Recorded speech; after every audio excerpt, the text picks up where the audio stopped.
Oke, anak-anakku, Assalamualaikum warahmatullahi wabarakatuh. Bertemu lagi bersama Bu Arin di pembelajaran IPA pertemuan kedua di bab kalor ya. Ini Bu Arin hanya sedikit review saja, kalor itu apa ya. Jadi kan kita seminggu yang lalu sudah mempelajari apa itu kalor. Kalor ini adalah energi panas ya, anak-anak ya. Sudah kalian tahu, sudah Bu Arin jelaskan juga dan berpindah secara 3 cara begitu ya.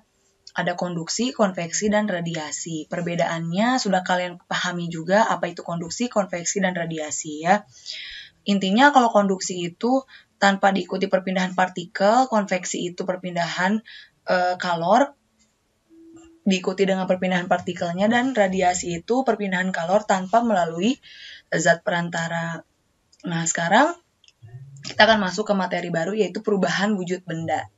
Jadi di alam ini anak-anak ya terdapat 3 bentuk atau 3 wujud benda yaitu padat, cair, dan gas. Coba kalian ingat-ingat lagi pengelompokan apa itu benda padat, apa itu benda cair, dan apa itu benda gas atau bentuknya gas itu seperti apa.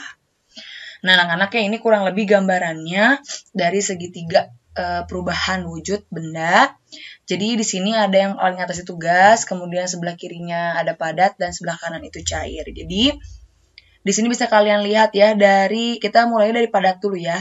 Padat akan mencair dan memerlukan kalor gitu ya. Jadi ketika padat ini berubah menjadi cair, dia akan memerlukan kalor. Istilahnya disebut mencair. Lalu apabila zat cair berpindah menjadi gas, berubah menjadi gas, itu prosesnya namanya menguap dan memerlukan kalor juga. Lalu kalian lihat lagi panah yang warna merah. Padat menjadi gas itu namanya menyublim, memerlukan kalor juga. Lalu yang garisnya warna biru. Sekarang dari cair dulu ke padat. Zat cair ke padat itu namanya membeku dan melepaskan kalor gitu ya. Lalu dari gas menjadi padat itu namanya mengkristal dan melepaskan kalor. Kalor itu energi panas, jadi yang dilepaskan itu adalah energi panasnya. Jadi artinya suhunya lebih rendah ya. Gas ke cair itu namanya mengembun dan melepaskan kalor juga. Nah ini dia membeku. Membeku itu perubahan wujud benda cair menjadi padat. Contohnya es batu dan agar-agar yang mengeras di dalam kulkas ya. Lalu mencair. Nah ini mencair perubahan wujud benda padat menjadi cair. Contohnya lilin yang dibakar kan ada lelehannya ya. Dan margarin yang dipanaskan juga awalnya bentuknya padat, lama-kelamaan menjadi cair ya. Jadi leleh ketika ada panas, artinya dia memerlukan kalor gitu ya. Lalu menguap adalah perubahan wujud benda cair menjadi gas. Nah ini menguap ini anak-anak dia akan memerlukan kalor juga untuk merubah wujudnya. Dari yang semula cair menjadi gas. Contohnya bensin dan alkohol menguap ketika dibiarkan di wadah terbuka gitu ya. Atau air yang dipanaskan juga itu salah satu contoh dari menguap ya.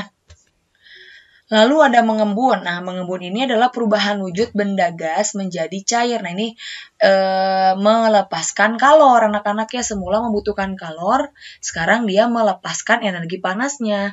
Sehingga contohnya ini adalah embun, ya embun di pagi hari yang ada di daun-daun seperti gambar di sini.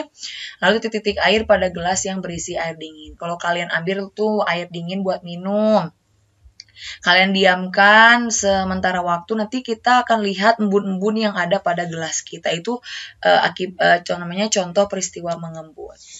Lalu ada menyublim. Menyublim ini perubahan wujud benda padat menjadi gas. Nah sebenarnya ini jarang kita lihat tapi hanya bisa kita hirup gitu ya. Contohnya seperti kamper yang lama-lama akan habis. Kalian akan mencium wanginya juga, ini wangi kamper, ini wangi gitu ya. Nah, padahal sebenarnya awalnya itu bentuk kamper itu padat, tapi lama-kelamaan itu habis seperti ada yang menghisap seperti permen gitu ya. Lama-kelamaan habis, tapi ini peristiwanya bukan peristiwa aneh gitu ya, tapi ini ada istilahnya dalam IPA, namanya menyublim.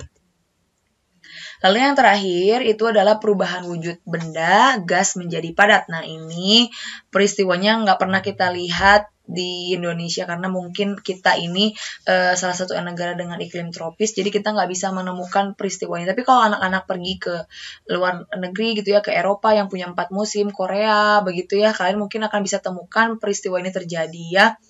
Sebenarnya bisa kita praktekkan, cuman keterbatasan alat dan bahan, tapi semoga nanti Bu Arin bisa menunjukkan ya.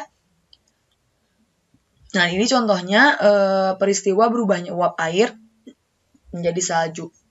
Jadi proses kristal ini dia melepaskan energi panas anak-anak ya. Kalian ingat aja ketika musim salju itu kan suhu jadi lebih rendah, lebih dingin. Makanya yang semulanya uap air itu idealnya ketika suhunya panas itu dia jadi uap, tapi karena suhunya turun, kalornya dilepas, energi panasnya dilepas, sehingga berubahlah menjadi salju. Begitu anak-anak ya. Sampai di sini materi untuk pertemuan kedua. Kita bertemu minggu depan dengan materi yang baru. Goodbye, sampai bertemu lagi. Wassalamualaikum warahmatullahi wabarakatuh.